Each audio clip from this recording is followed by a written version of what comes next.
Tatlong truck na to. Tatlong truck na yung nakakot nyo. Hindi, marami pang makakot na tatlong truck ng buhangin. Sige. Ang tama to, lalagay natin dito. Lalagay natin ng baitang-baitang. Para pag dumaan yung, ano, yung halimbawa LRT, hindi ganong matutulas yung kanyang gulong.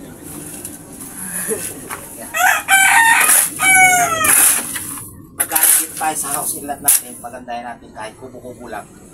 House and lot. Yan. Tumatawa ka na naman, Log eh. House and lot nga yan eh. Pag doon yun dyan. Walang iba kumukuha ng buhangin doon. Wala. Buti na lang marami tayong stock na magagamit na simento. Galing sa ating factory. Eh pag nandito ako na naman, ayun. Kung yung makita akong gawain sa house and lot namin,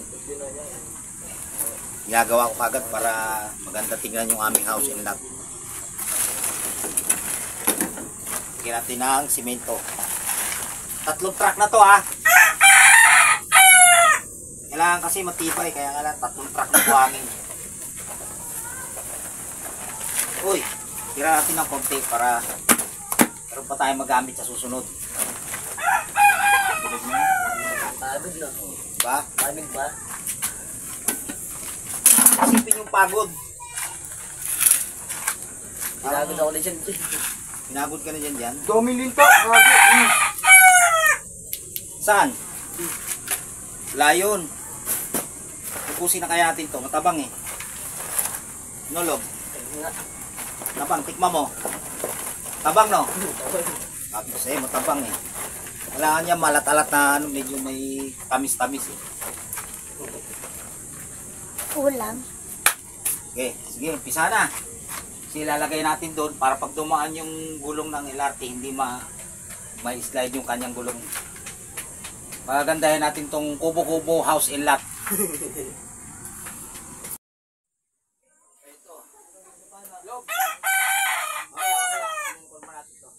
Buhusan mo dito isang pala. Dito. Ay, isang pala, isang truck. Yan! Dito, ibilit mo ito. Oh, isang. Yan, okay na. Kung nabalat yan. Nabalat.